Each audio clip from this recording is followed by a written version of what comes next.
Bora. Nós outra vez aqui. Bom, ó, paramos exatamente aqui, ó.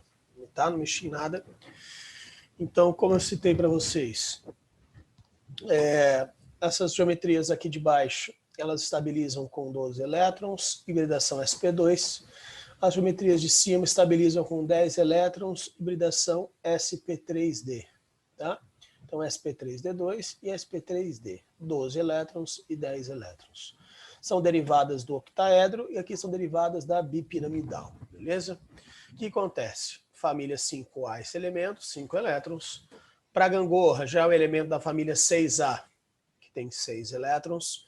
Então, ele vai fazer lá as suas 4 ligações, estabilizando com 10. Aqui, a geometria em forma de T. Tá? Ah, professor, e o ângulo? Eu já falo sobre o ângulo. A geometria em forma de T. O que acontece aqui na geometria em forma de T? A diferença é que aqui é um elemento da família 7A. Então ele tem 7 elétrons. Significa dizer que ele vai fazer apenas 3 ligações para chegar até os 10. Né?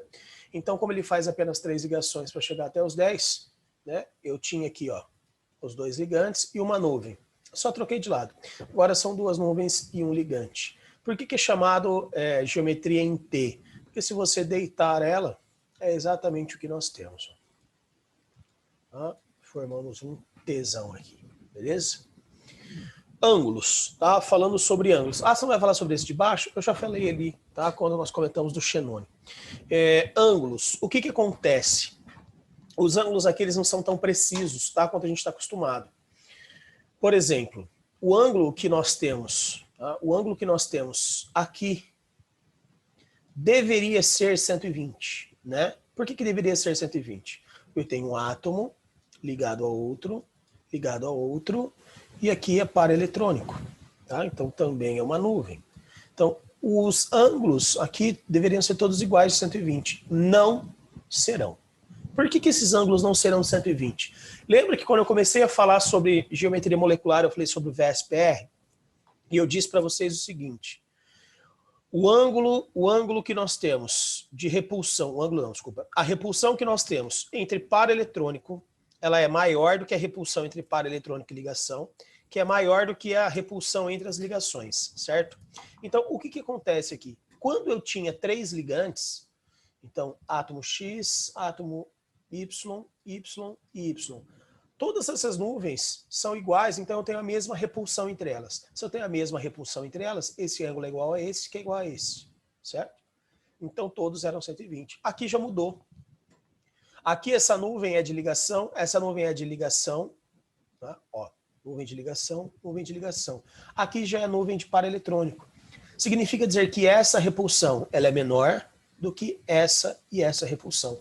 Então, automaticamente, essas ligações elas serão jogadas, ó, essa ligação e essa ligação, elas serão jogadas mais para baixo, fechando um pouco mais o ângulo. Então, o que a gente fala?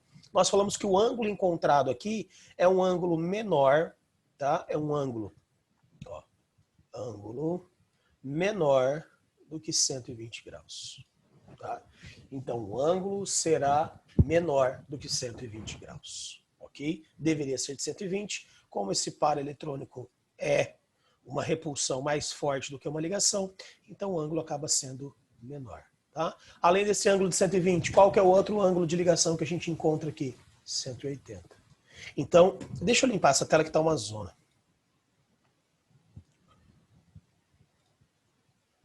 Aqui. Então, o que acontece é que essa geometria, tá?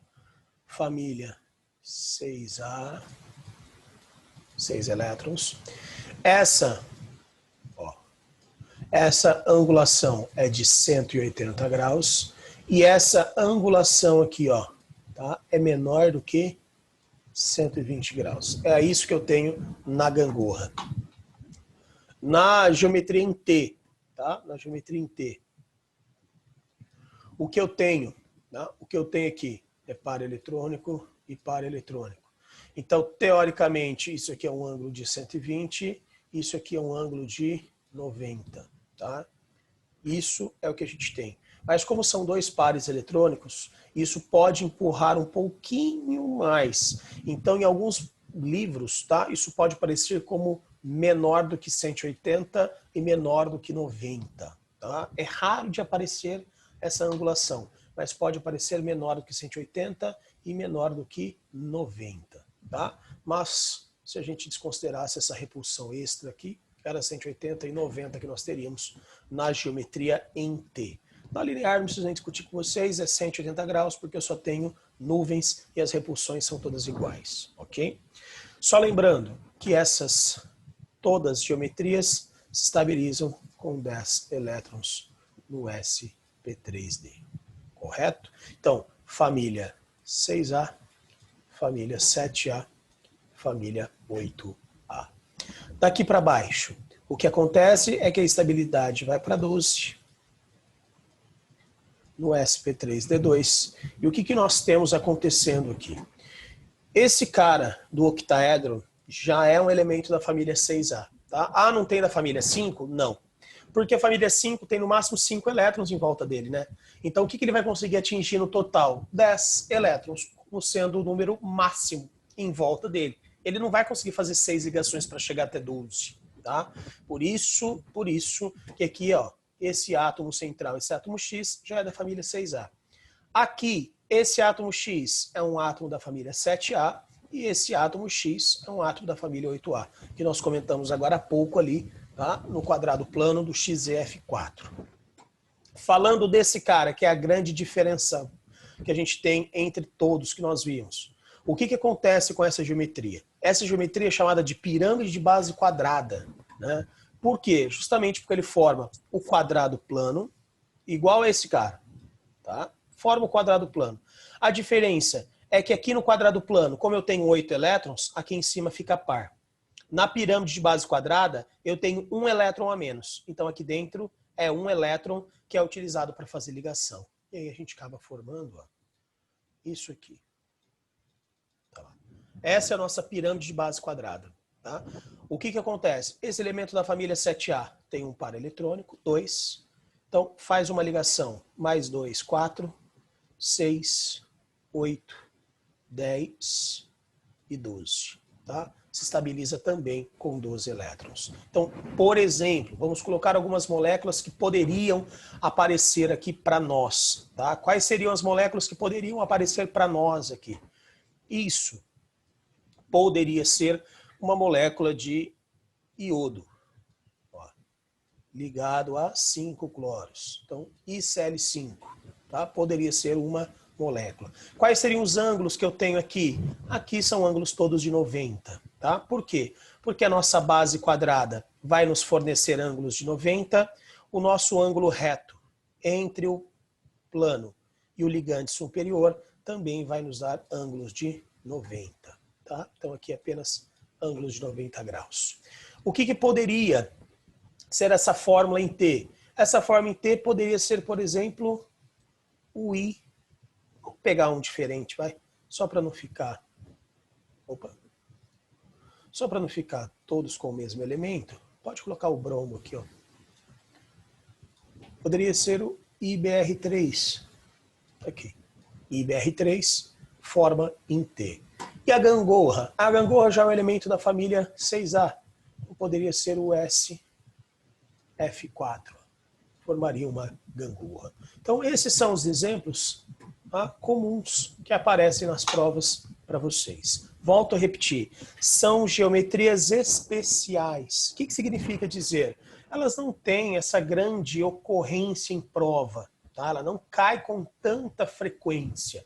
Porém, isso costuma aparecer, sim, em vestibulares como o Federal e o UEM. A UEL é mais difícil, tá? A UEL é bem mais difícil disso aqui aparecer. Agora, como a UEM gosta, né, de uma questão que envolva geometria e matemática, é muito mais provável que isso apareça num primeiro dia de prova da UEM, tá? Ou numa prova específica até, do que aparecer numa prova da UEL, ok? Essa é a relação de que tem aparecido aí nos vestibulares, tá? Então, além das geometrias que são padrões que a gente tem, nós ainda temos o quadrado plano, temos a pirâmide de base quadrada, temos a geometria em T e a geometria gangorra. Aqui a gente tem um exemplo para cada um. Tá? Tá aqui. Pronto. Ângulo de 90 graus também.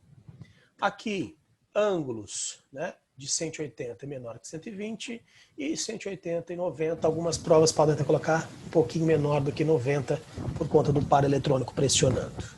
Correto? É isso que nós temos as geometrias moleculares, tá? Só lembrando que essas geometrias são representações de como os átomos estão dispostos em uma molécula, e isso vai nos auxiliar a determinar a polaridade e também as características físico-químicas dela, temperatura de fusão, ebulição, solubilidade e etc. Tá? Finalizamos aqui então essa primeira parte de geometria. Ah, por que a primeira parte? Porque, querendo ou não, nós vamos entrar agora em polaridade. E quando a gente fala de polaridade, cara, automaticamente a geometria está embutida. Porque eu só consigo determinar a polaridade para uma molécula se a geometria for colocada de maneira correta. Então é continuamente, tá? É contínuo aqui o conteúdo. Se você não souber a geometria, você não determina a polaridade. Se não souber a polaridade, não determina a força intermolecular. Então é um conjunto de itens que nós temos que seguir. Tá? Para falar sobre polaridade das moléculas, primeiro, eu preciso falar sobre a polaridade das ligações. Ligação polar, ligação apolar. O que é essa questão de polar, professor? Ela está relacionada com polo. Mas quais polo? Polo positivo e polo negativo. O polo negativo é aquele que tem um acúmulo de nuvem eletrônica e o polo positivo é justamente o oposto. É o que tem uma menor nuvem eletrônica dentro da sua molécula. Para isso, eu vou determinar a polaridade primeiro das ligações. Foi mal. Como que eu determino a polaridade das ligações? Através da diferença de eletronegatividade. Quando eu tenho uma ligação, eu tenho dois átomos ligados.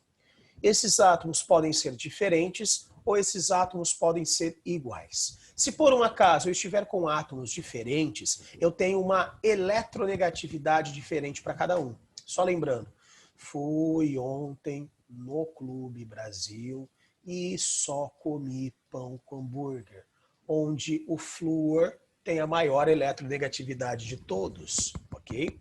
Sendo assim, se você tiver átomos de elementos diferentes, você vai ter eletronegatividades diferentes. Traduzindo, uma nuvem eletrônica vai ser maior do que a outra. Por exemplo, ó, vamos pegar aqui, vamos supor que isso seja o hidrogênio e o cloro, ok? Que isso seja hidrogênio e cloro. Olha a diferença de eletronegatividade entre eles. O cloro é muito mais eletronegativo. Se o cloro é muito mais eletronegativo, o que significa dizer? Que eu vou ter uma nuvem de elétrons muito maior em volta dele. Só lembrando que a gente tem o compartilhamento de par eletrônico. Tá? Par eletrônico aqui formando a nossa ligação. Como a eletronegatividade é diferente, ela é maior para o cloro vai atrair esse par eletrônico para mais próximo a ele. O que isso gera? Isso gera esta maior nuvem, tá? Isso gera essa maior nuvem. Tá aqui, ó. A nuvem em volta do hidrogênio vai ser essa. Ó. Essa é a nuvem em volta do hidrogênio. Enquanto que a nuvem em volta do hidrogênio, por exemplo, é essa. Então, nuvem em volta do cloro, gigante. Nuvem em volta do hidrogênio, pequenininho. Por que isso ocorre? Isso ocorre porque o cloro é um átomo menor, tem maior eletronegatividade, tá? Tem um poder de atração muito maior. Tem 7 elétrons na camada de valência, mais um elétron se estabiliza, ou seja, a tendência em puxar os elétrons acaba sendo muito grande. Sendo assim, essa região, como é uma região muito maior de elétrons, ela é chamada de polo negativo, e essa região, como é uma região muito menor de elétrons, é o polo positivo. Tá? Ah, então um perde, outro ganha. Não, é ligação covalente, ninguém perde, ninguém ganha. Todo mundo perde, todo mundo ganha. Mentira. É só um compartilhamento. Tá? É só um compartilhamento. Então, o cloro é o polo negativo e o hidrogênio é o polo positivo. O que a gente tem que tomar cuidado? Que muitas vezes na hora da prova, ele coloca 2, 3 ligações para a gente comparar. E aí ele coloca, por exemplo, HCl e coloca HF. E pergunta para vocês, qual dessas ligações é a ligação mais polar? O que a gente precisa lembrar? Que quanto maior for a diferença de eletronegatividade, está até aqui, ó.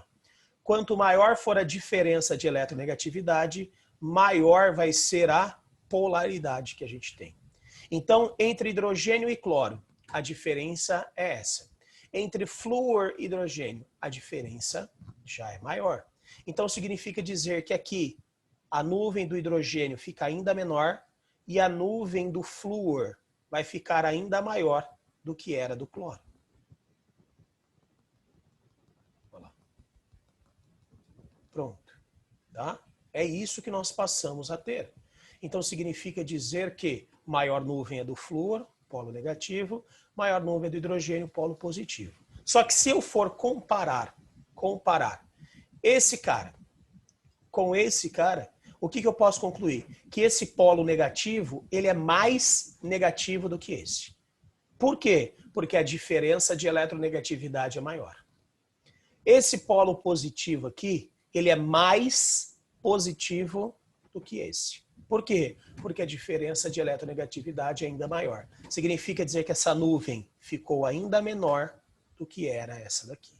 Tá? Então, quanto maior a diferença da eletronegatividade, maior é a diferença entre as polaridades. Por isso, se ele colocar na prova HCl comparado com HF, o que eu posso concluir? Que a ligação do HF é mais polar do que a ligação do HCl. Afinal de contas, a diferença de eletronegatividade entre o HF é maior do que entre o HCl. Tá? E se ele colocar átomos totalmente diferentes? HCl e aqui ele coloca ClBr. Se ele fizer isso, ele vai ter que te dar os valores da eletronegatividade, o que basicamente é raro de acontecer. Já apareceu em prova, mas é bem raro. Mas ele tem que dar o valor da eletronegatividade. Por isso, que para não fornecer esse valor para você, ele geralmente deixa um átomo em comum. Que nesse caso, esse átomo em comum é o hidrogênio. E aí você só acaba variando o flúor e o cloro nessa comparação. Tá? Então, ligação polar ocorre entre átomos de elementos diferentes. Quanto maior a diferença de eletronegatividade, mais polar é a ligação. Já moléculas que apresentam ligação apolar. A ligação apolar é uma ligação que ocorre entre átomos iguais. Por quê? Porque esses átomos pertencem ao mesmo elemento e eles têm a mesma eletronegatividade. Se eles têm a mesma eletronegatividade, o que significa dizer? Que a nuvem de um vai ser igual à nuvem do outro. Então, por exemplo, se você pegar aqui, ó, pode ser o próprio cloro. O que vai acontecer nesse momento, senhores? A nuvem, tá? A nuvem que eu tenho para esse cloro, ela vai ser igual à nuvem que eu tenho para esse cloro.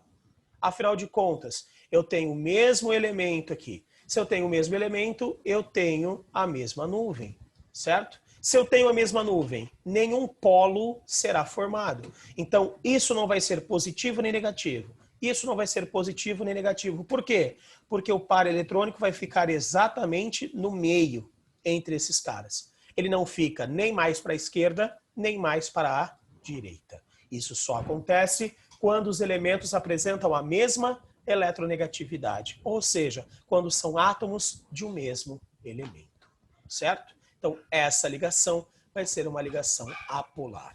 É importante que a gente saiba, tá? É importante que a gente saiba que as polaridades das ligações irão ser tratadas como vetores, tá? A polaridade de uma ligação vai ser tratada como um vetor. Como assim? Vamos voltar e falar aqui do H e do Cl. Tá? O que eu vou ter aqui? Eu vou ter um vetor representando essa ligação. Tá lá. Esse vetor, ele vai ser sempre do átomo polo positivo para o átomo polo negativo. Sempre indicando o polo negativo. O que vai acontecer? Eu vou pegar todos os vetores que eu tenho na minha molécula, de todas as ligações, e vou somar esses vetores. Quando eu fizer a soma desses vetores, o que vai acontecer? Essa molécula pode ter uma resultante igual a zero, ou essa molécula pode ter uma resultante diferente de zero. Vai depender da soma desses vetores. Se eu somar todos os vetores, tá, das ligações da minha molécula e for igual a zero, significa dizer que eu tenho uma molécula apolar. Ou seja, nenhuma região tem uma nuvem maior do que a outra. Traduzindo, eu não tenho polo positivo, eu não tenho polo negativo. As nuvens são exatamente iguais em toda a molécula. Já se eu tiver uma soma vetorial diferente de zero, o que isso significa lá na física? Que nós temos um vetor resultante. Se eu tenho um vetor resultante, significa dizer que uma região vai ter maior nuvem eletrônica do que outra. Essa maior nuvem eletrônica vai ser o nosso polo negativo e a menor nuvem eletrônica será o polo positivo. Então, por exemplo, tá? Por exemplo, vamos pegar aqui, pode ser, né? Vamos pegar uma molécula de H2O, vai. Eu ia pegar outro exemplo para não ficar tão clichê, mas é o que mais aparece nas provas. Então vamos nela, depois a gente coloca outros exemplos. Molécula de H2O. Ela é uma molécula angular. E o que a gente tem aqui? Vetores, tá? Vetores. Vamos lá. Eu tenho entre hidrogênio e oxigênio, quem que é o mais eletronegativo? O mais eletronegativo é o oxigênio, tá? Entre hidrogênio e oxigênio, quem que é o mais eletronegativo? O mais eletronegativo é o oxigênio, tá? Então eu tenho um vetor indicando para o oxigênio e o outro vetor indicando para o oxigênio. Cada ligação vai ser um vetor, correto? Eu vou chamar esse aqui de 1, eu vou chamar esse aqui de 2. Por quê? Simplesmente porque eu quis. Se eu quisesse chamar o da direita de 1 e o da esquerda de 2, poderia? Sim, não muda nada, tá? Não muda nada. Vamos lá. Somando esses vetores, como é que fica? Fica da seguinte forma. Vetor 1, vetor 2. Tá aqui. Esse é o vetor 1, ó. Trombinha no rabinho, lembra? Regra do elefantinho? Trombinha no rabinho. Tá aqui. Trombinha de um no rabinho do outro. Existe algum vetor resultante para isso? Existe. Quem que é o vetor resultante? É esse aqui, ó. Esse é o vetor resultante. Se existe vetor resultante, o que eu posso afirmar? Que a soma vetorial ela é diferente de zero, porque existe esse cara. Se a soma vetorial é diferente de zero, é porque essa molécula é uma molécula polar. Onde que está o polo positivo e onde está o polo negativo? O polo negativo sempre estará na ponta do seu vetor resultante. Onde que está esse polo negativo do vetor resultante? Se eu pegar aqui na molécula, ele está exatamente aqui em cima, onde está o oxigênio, correto? Então, o oxigênio vai ser o polo negativo. E os hidrogênios? Polo positivo. Tá? Polo positivo. Pronto. Essa é a molécula de água. Se eu fosse falar em relação às nuvens para ela, essa é a nuvem para o oxigênio, essa é a nuvem para o hidrogênio e essa é a nuvem para o hidrogênio. O que você pode perceber? Que a nuvem do oxigênio é, de fato, maior do que a dos demais. Por quê? Como ele é mais eletronegativo, ele puxa esse par para próximo dele. Como ele é mais eletronegativo, ele puxa esse par eletrônico para próximo dele. Sendo assim, nuvem do oxigênio maior, polo negativo. Nuvem do hidrogênio menor, polo positivo. Isso é uma molécula polar. Por outro lado, se eu pegar a molécula de CO2, que ela é bem parecida. Molécula de CO2. Essa molécula é uma molécula apolar. Por quê? Porque é o seguinte, ó. Vetor, tá? Vetor. Qual que é o vetor resultante?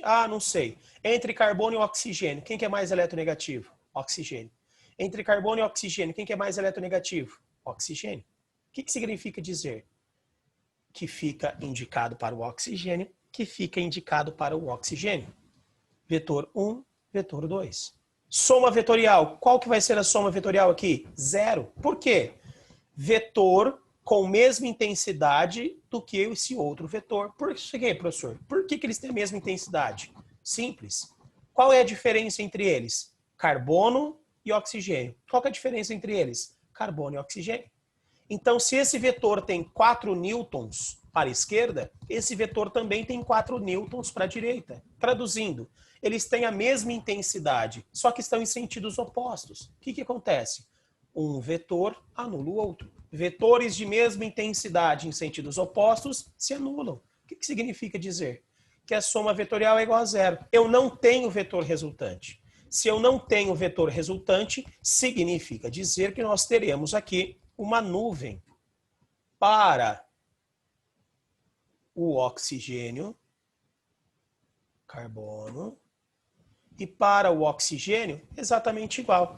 Então, a nuvem do lado esquerdo é igual à nuvem do lado direito. Eu tenho apenas coisas iguais. Então, significa dizer que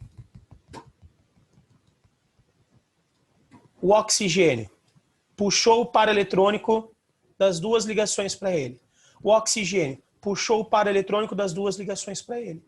Então, a mesma nuvem negativa que eu tenho na esquerda, eu tenho na direita. Então, traduzindo, na molécula como um todo, na molécula inteira, eu já vou ver a pergunta.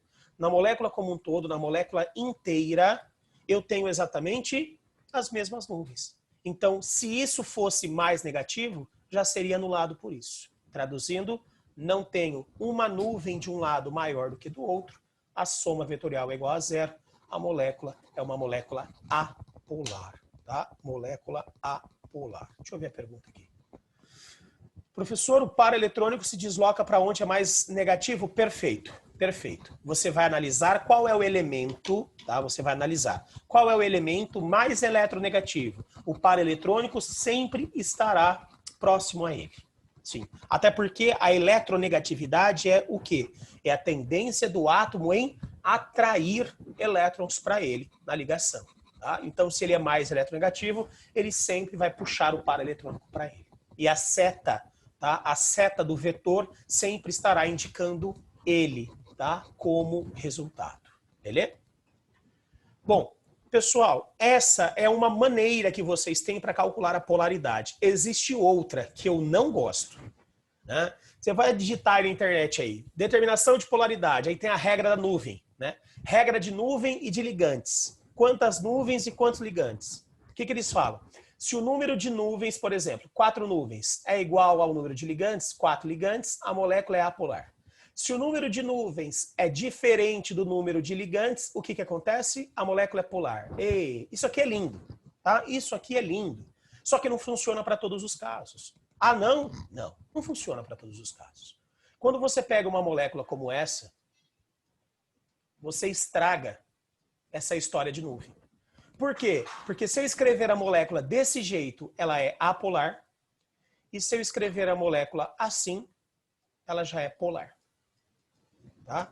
Então não vai adiantar você ter essa ideia de ligantes e nuvens. Eu até nem comento com isso. Quem quiser conhecer essa teoria aqui, essa maneira, pode procurar na internet. Mas eu já te aviso, não serve para todos os casos, tá? Não serve.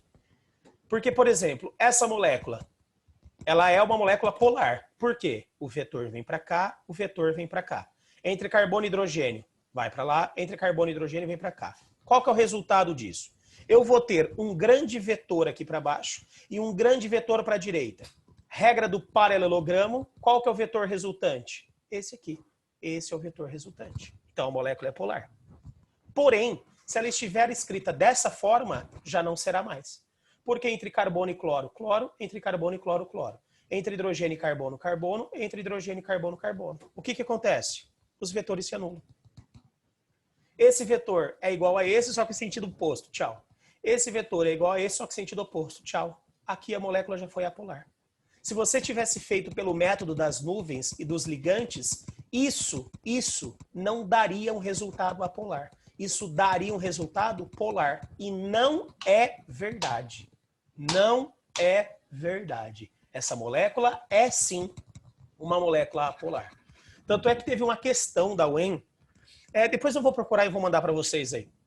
Teve uma questão da UEM que fala sobre uma molécula octaédrica. E aí ele faz questão de citar. Né?